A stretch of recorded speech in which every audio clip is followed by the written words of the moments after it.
Hey everyone, this is Isaac Brooks back with another video, and full warning in this one, there'll be like some ranty elements, so if I lose my cool at any of what I'm going to be saying here, please don't be surprised. Making me surprised all you want, but with the subject that I'm going to be going over, it shouldn't be all that surprising.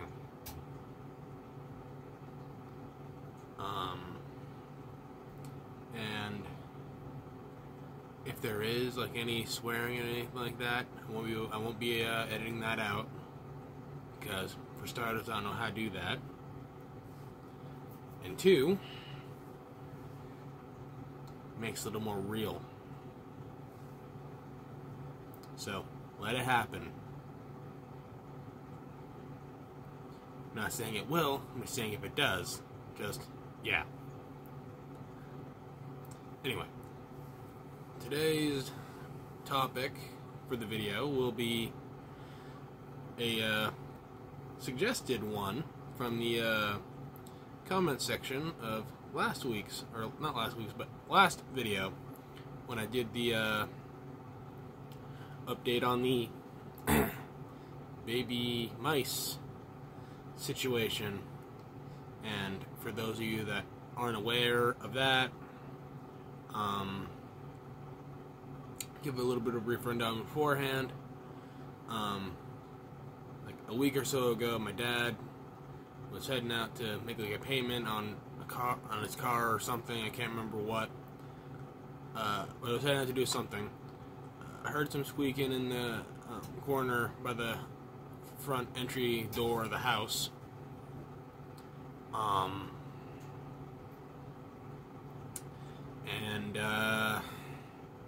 Yeah, we happened to find the first of eventual 6, I think. Yeah, 6 baby mice. And we weren't really sure what to do with that, so at first we tried to set it outside, and then we found another one, and then as time went on, we decided to take those in and look after them, and then the numbers grew. Kind of fitting I'm bringing this kind of thing up, like a little rodent bloodline, because after I give the final update on the rodent situation, I'm going to be going into the WWE Bloodline angle. So, a bloodline for a bloodline. But yeah, as the time went on, as I said, the numbers grew. Then, no sooner than a day or so after, excuse me, the numbers started going down.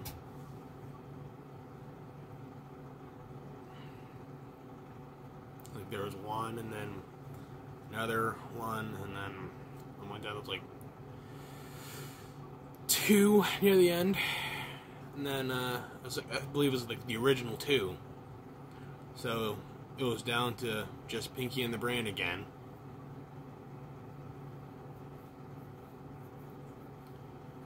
And then Pinky died, and then it was just down to the OG Brain, and he passed away too.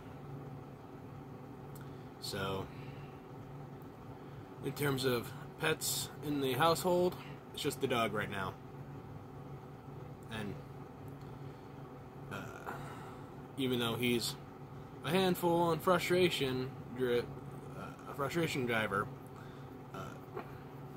he seems to still be doing well health-wise, aside from injured tips and stuff like that. So, knock on wood, I guess. But yeah, but in terms of this Hawaii Samoan WWE Bloodline I was gonna make a video on this anyway, but after getting a comment from friend of the family, Alex Gaspar, I hope I'm saying the name right. I know I said the first name right. I'm not sure about the pronunciation of the last name. So, when this comes out on YouTube, please tell me if I said it right.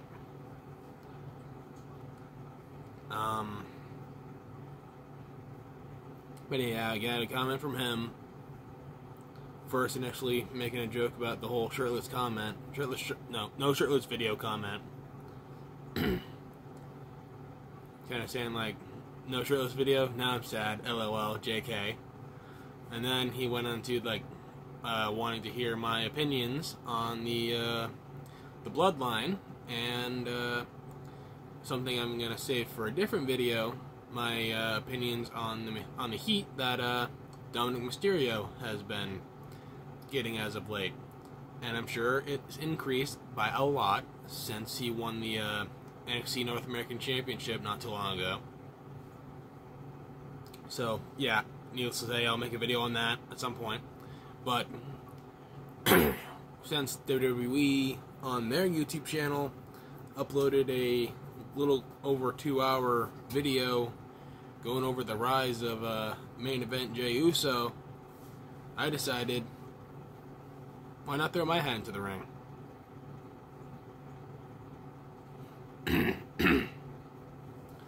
So, much like most of the people who may or may not end up watching this, who am I to know until it happens, really? My first exposure into this whole Bloodline saga was the beginning, actually, when Roman Reigns came back from the whole thing of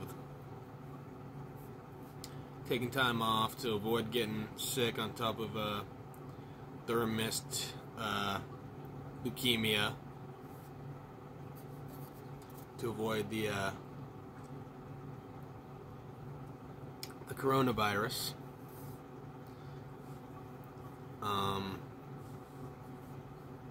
Came back and aligned himself with Paul Heyman and took the Universal Championship from Braun Strowman and Bray Wyatt in a triple threat match. And then as time went on, Jey Uso started getting involved. Initially kind of like against Roman, being like one of his first challengers for the Universal Championship.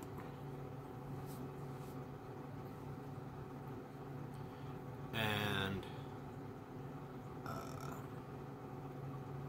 after having at least like 2 big pay-per-view match main events, or close to the main event, if not the actual main event, Jey finally fell in line, much to Roman's pleasure and the dismay of many, which seems to be the norm.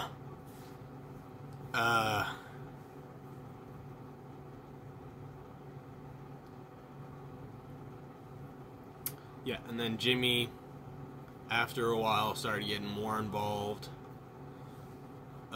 Initially doing the whole, oh yeah, okay, I'm the older Uso, so I should be looking after Jey. Shouldn't be Roman's problem. And when Jey started getting more like, no, I'm all in with the tribal chief, Jimmy, and of course, thinking on the whole history of it now, kind of crazy, because Jimmy at first was all like, hesitating on wanting to join the Bloodline and, you know, being, I ain't nobody's bitch. Yeah, there's the cursing. There's the cursing. So, needless to say, no little ears watching this video, please.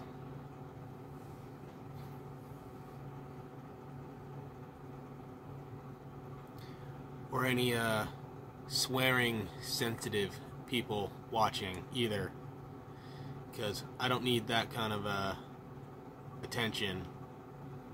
Okay, you can be like, oh, I can't believe he cursed, all you want. Adding to the realism here, people.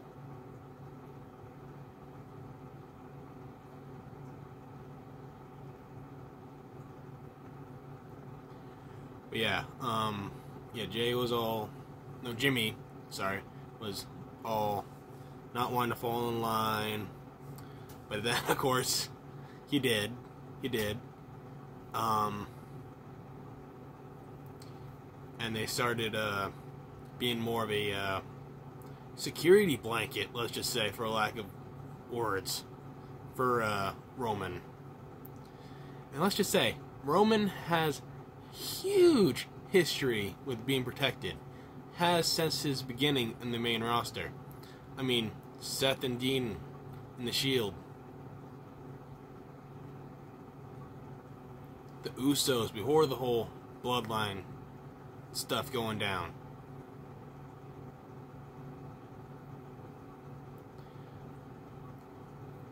And what does Roman do? Pretty much just gaslights them every single time anything goes wrong. Just goes like, oh, it's your problem. Your fault, not mine. Shut up. Take some accountability. A real leader would.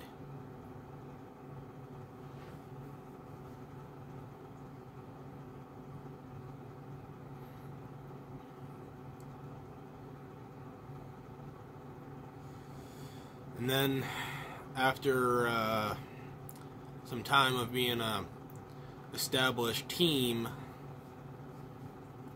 with wise man Paul Heyman, Tribal Chief Roman Reigns, main event Jey Uso, and then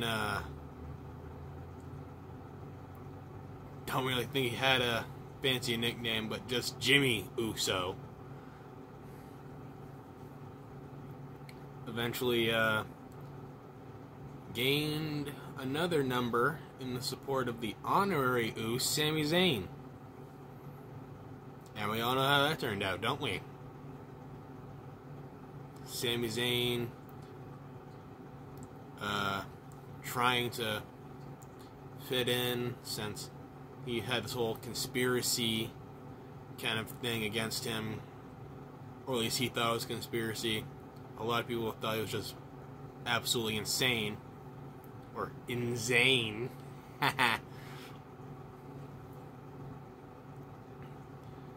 Then, of course, Kevin Owens got involved in all that,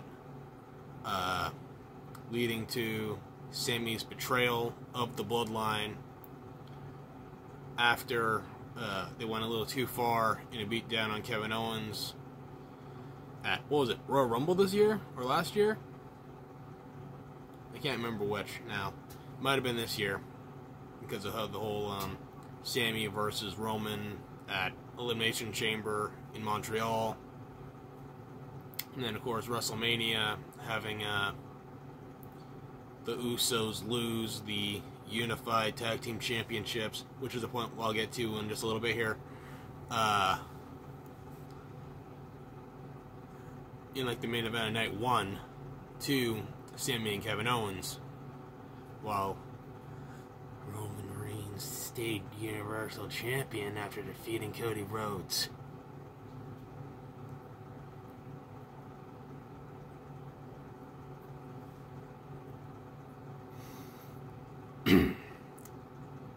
But yeah, as I said, Sami got involved can't remember if it was like before or after the Usos had unified the tag titles. I think it might be after. Not before. The Usos got unified tag gold.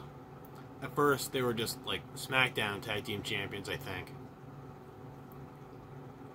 And Roman, I believe, was already walking around with 2 championships, but now he's walking around with 3. Selfish son of a bitch. It's like you already got the one fancy smancy, undisputed, universal champion of the galaxy, whatever, golden repaint of your 2 existing championships. What? Would Paul Heyman just feel lonely without having 2 titles on his arm?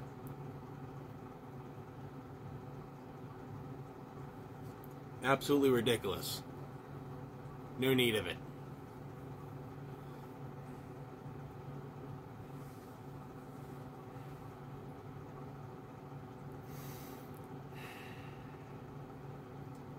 But yeah, the Usos eventually got like unified tag team titles after defeating RK Bro, which is the only time I think in this whole Bloodline tribal era, whatever you want to call it here, situation where Roman Reigns actually helped out the Usos to get them a win. Because every other time it was just the Usos helping Roman screw over an opponent.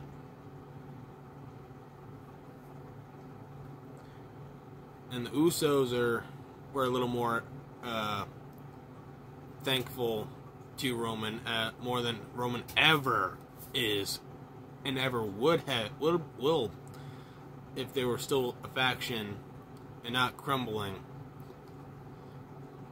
Roman will be like, oh yeah, sure, they might have helped me, but I got the job done. Or hell, he probably wouldn't even do that. He'll just be like, I got it done, no help. Would you be a steaming pile of Brahma bullshit?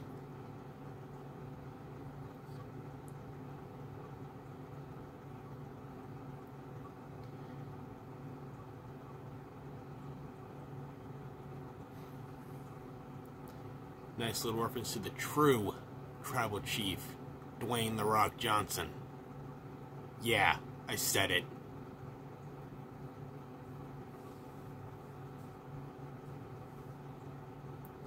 Roman want to be all like, oh, I'm the tribal chief, I'm the head of the table. Bro, you're head of the kiddie table, if anything. The real head of the table, the real tribal chief, has been off in Hollywood hurting himself less, making other rich a-holes money. No, scratch that. Rich assholes money.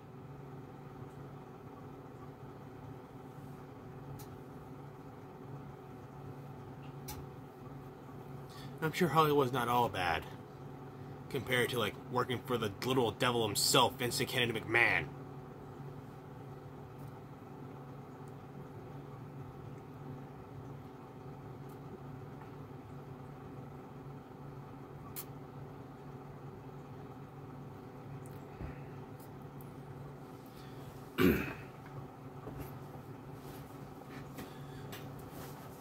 Have to change my sitting position here.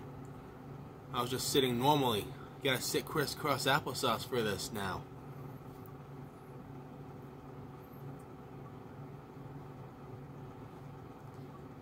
Mic in hand, sitting crisscross on a platform, even though it is my bed. Yeah, I'm sitting crisscross on a platform, microphone in hand, bearded. Maybe not as full bearded as another Brooks who spoke his mind.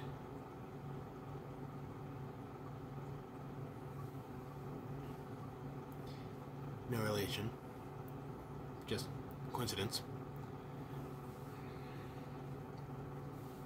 But anyway, yeah. Sammy eventually betrayed the Bloodline and everything else came along with that, like Sami and Kevin Owens taking the tag titles away from the Usos at WrestleMania, and already aforementioned Cody Rhodes losing to Roman Reigns thanks to the help of Solo Sikoa, who became like pretty much the new right-hand man after he made his debut at Clash at the Castle, screwing over Drew McIntyre and Cardiff.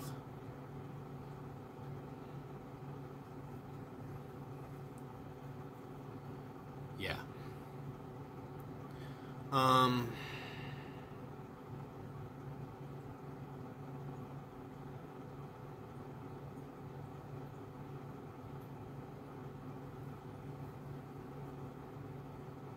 Trying a little bit of blank here. Maybe I should have written down some notes. But yeah, of course, Roman got all mad about the Usos losing. I don't like when my cousins lose.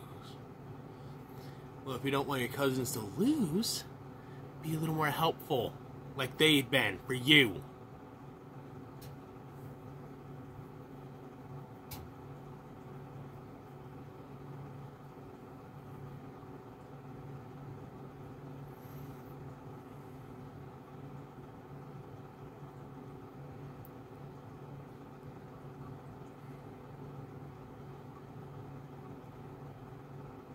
And of course, as time went on,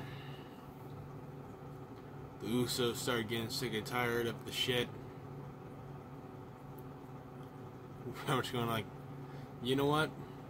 I know we family, but you become too much, man. Enjoy your island relevancy, whatever you want to call it, all by yourself, along with the wise man, before he turns your back on you too. We done. Of course, it was Jimmy that left first. And then Jay, pretty recently, with the super kick heard around the world. Sure, even people not familiar with the world of professional wrestling or sports entertainment has heard about it from people who have watched it.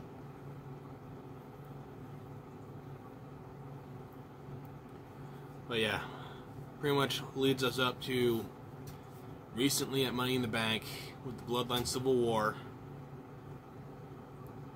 and Roman Reigns being pinned for the first time in like a little over 2.5 years, like a little over like 1,000 days, and the last person to pin him was Baron Corbin.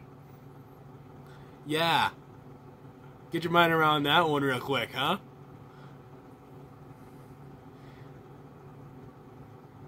I think at the time, like, Corbin was still like, oh, King Corbin. It would have been another thing if it was bum-ass Corbin getting the win. That would have been hilarious. But, no. Jay Uso, become the first people to hand Roman Reigns a loss in years.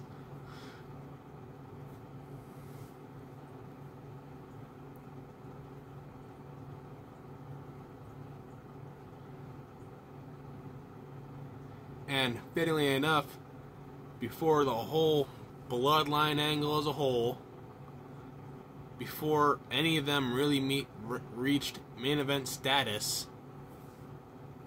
Jey Uso was the first ever person on WWE television to pin Roman Reigns in a tag team match.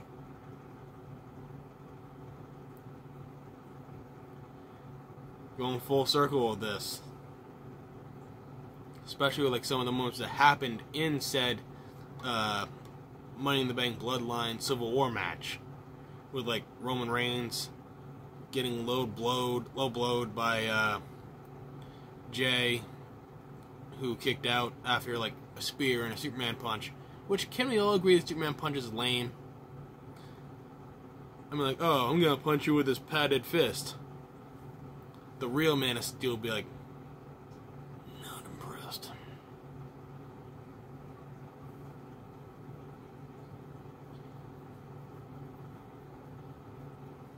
But yeah, the spear is more devastating than a Superman punch. At least a Roman Reigns Superman punch. A Superman punch from like Clark Kent, Kal-El, Superman, that would hospitalize somebody or even kill them. But Roman Reigns having all like padded and all that, that wouldn't hurt a fly.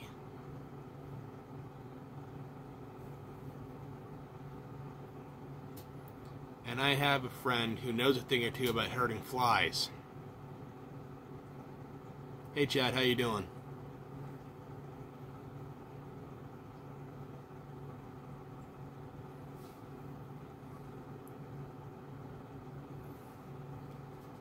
But yeah, needless to say, the whole crumbling of the bloodline, I'm here for it, man. If it was just, from the beginning, Roman Reigns and the Usos working heel without Paul Heyman, I would have been a lot more willing to be somewhat more supportive of it. But Paul Heyman, granted all his good that he's done for multiple champions in the past, like Brock Lesnar, Stone Cold Steve Austin, The Undertaker, CM Punk, Ryback, Curtis Axel, and so many more.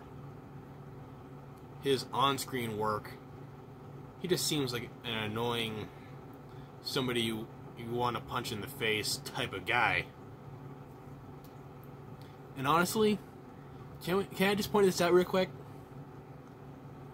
Give him like a prosthetic nose, a little monocle, give him a top hat. He looks like a real-life Oswald Cobblepot.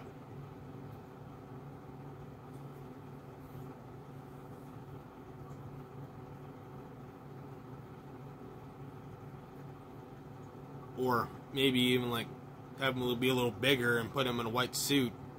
Have all his hair shaved off. Looks like Wilson Fisk Kingpin.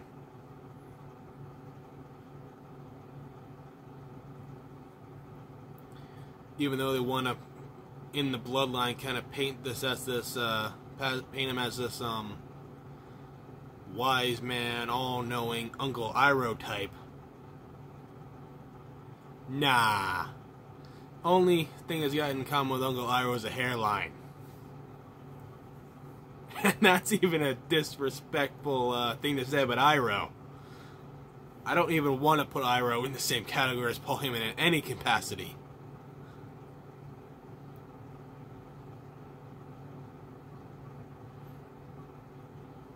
Iroh's too much of a cool character from the Last Airbender universe to be compared to that kind of person.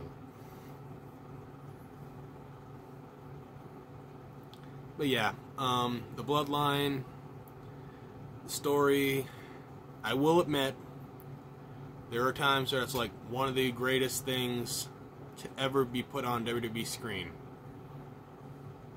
I'm gonna admit it now.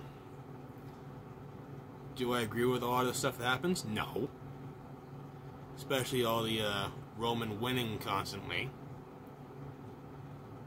I mean, yeah, I guess you want to be a dominant champion. Please, we've had more dominant champions than Roman Reigns ever has been. In just the last few years. Gunther's run as Intercontinental Champion comes to mind. And granted, he might have just won the World Heavyweight Championship, but Seth Rollins has defended this revamped version of an old title more than Roman Reigns has defended in just about a year or so. But yeah, interested to see where all this bloodline stuff goes. put down any of your opinions of either of what I've said in this video, or give any of your own opinions on the Bloodline situation if you're aware of any of it.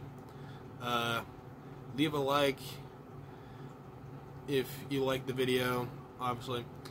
Subscribe to the channel if you're new. Until that, this is Isaac Brooks signing off. Until next time, I'm not really sure what that's going to be, and it might be going over Dominic Mysterio's heat. Yeah, until then, see you next time. Bye.